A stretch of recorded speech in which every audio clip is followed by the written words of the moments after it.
जय गणपति महाराज, जय माता दी।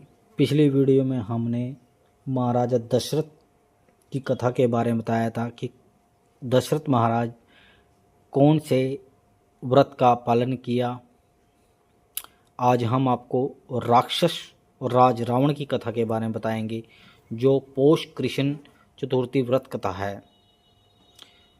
पार्वती जी ने अपने पुत्र गणेश से पूछा, वत्स, पौ मास की चतुर्थी को किस गणेश की पूजा और व्रत करना चाहिए? पूजा का विधान क्या है और भोजन क्या करना चाहिए? संक्षेप में यह बतलाइए। श्री गणेश जी ने कहा, हे माता, पौष मास में कृष्ण पक्ष की चतुर्थी को संकट नाशनी होती है। इस दिन लंबोदर नामक गणेश जी का व्रत और पूजन करना चाहिए। इस दिन निराहार रहें और केवल गौमूत्र का सेवन करें। प्रोक्त विधि से व्रती को पूजन करना चाहिए, अर्थात सारे दिन शांत भाव से उपवास रखकर व्रत करें। ब्रह्मचार्य का पालन करें। दिन में सोए नहीं, रात को पूजा निपटाकर ब्राह्मणों को भोजन कराएं।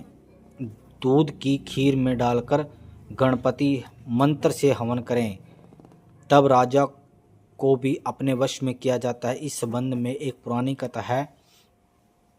पुरातन काल में त्रेता युग में एक बार रावण ने स्वर्ग के देवताओं को जीतकर अपने वश में कर लिया। उसने घमंड में नशे में चूर होकर बाली नामक राजा को संध्या करते समय पीछे से जाकर पकड़ लिया। शक्तिशाली बाली ने अपने बल से रावण को अपनी कांग में दबा लिया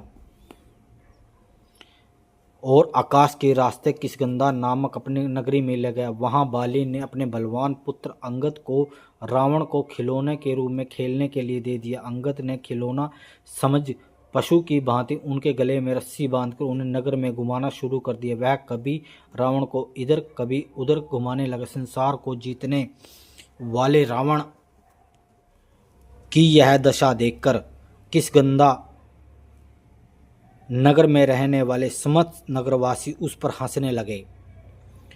वे कहने लगे, अरे जरा देखो, यह तो सही, यह विश्व विजेता रावण आज राजकुमार अंगद द्वारा सड़कों पर घुमाया जा रहा है। नगरवासियों की बात सुनकर रावण शर्मिंदा हो गया, उसका घमंड चूर चूर हो गया।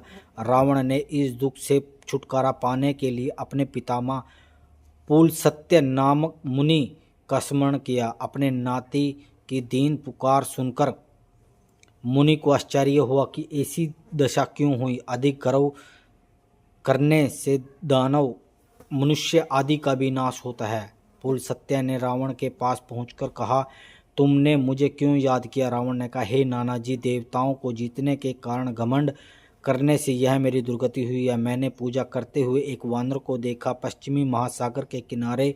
जब मैंने पूछा, उसने पीछे से पकड़ने की कोशिश, परंतु उसके हाथों को पकड़ा गया। उसने मुझे यहाँ लाकर अपने पुत्र को खेलने के लिए दे दिया। इस दुर्दशा को देखकर नगरवासियों ने मेरी हंसी उड़ाई। इस चिंता से मैं बहुत दुखी हूँ। मेरी प्रजा धिक्कारती है। रस्सी बंधे रहने से मुझे कमज़ोर भी हो गया है। स्वामी, मुझे अब तक क्या करना चाहिए? मेरे समान आपका कुल में कोई और अन्य कुल कलंकित करने वाला नहीं है। आप मेरी रक्षा करें। पुलस्त्य ऋषि ने कहा, हे रावण, तुझे अभिमान हो गया है और अभिमानी व्यक्ति की यही दशा होती है। तूने इस बाली पर भी अभिमान के कारण आक्रमण किया था, परंतु डरने वाली कोई बात नहीं है। मैं तुम्हें इससे छुटकारा दिला दूंगा। यह बाली देवराज इंद्र के वीर्य से उत्पन्न हुआ है और तुमसे अधिक शक्तिशाली है। इसकी मृत्यु राजा दशरथ के पुत्र श्री राम के हाथों होगी। हे दैत्यराज, यदि तुम बाली के बंधन से छुटकारा चाहते हो तो पौष मास की चतुर्थी को विघ्नहर्ता श्री गणेश जी का पूजन और व्रत करें। गणेश जी की कृपा से तुम दुखों से छूट कर सुख प्राप्त होगे। प्राचीन काल में वृत्रासुर की हत्या के पश्चात के लिए इंद्र ने भी इसी व्रत को किया था। हे धर्मराज, यह व्रत सबसे सर्वश्रेष्ठ है, समस्त कामनाओं को पूरा करने वाला है, इसलिए तुम भी इसी संकटनाशक व्रत को करो। बहुत जल्द ही तुम्हारा संकट दूर हो जाएगा। इस प्रकार रावण को समझाकर पुलस्त्य ऋषि ने वन में प्रस्थान कर गए। तत्पश्चात रावण ने श्रद्धा और भक्ति भाव से गणेश जी का व्रत किया। हे देवी, इस व्रत के करने से रावण उसी समय बाली के बंधन से मुक्त हो गया। उसने अपने राज्य को प्राप्त कर लिया और अखंड सुख का भोग करने लगा। श्री कृष्ण ने युधिष्ठिर से कहा, हे धर्मराज, आप भी इस व्रत को अनुष्ठान पूर्वक करें। इसके प्रभाव से आप युद्ध में समस्त शत्रुओं का मारकर अपने राज्य को प्राप्त कर सकें। श्री कृष्ण के कहने पर यमराज युधिष्ठिर ने ऐसा ही किया।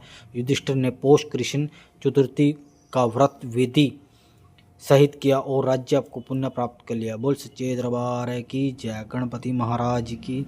आज आपने इस वीडियो के माध्यम से रावण की कथा के बारे में सुना है। अब हम आपको ऋषि शर्मा ब्राह्मण की कथा बताएंगे जो माघ महीने में होती है।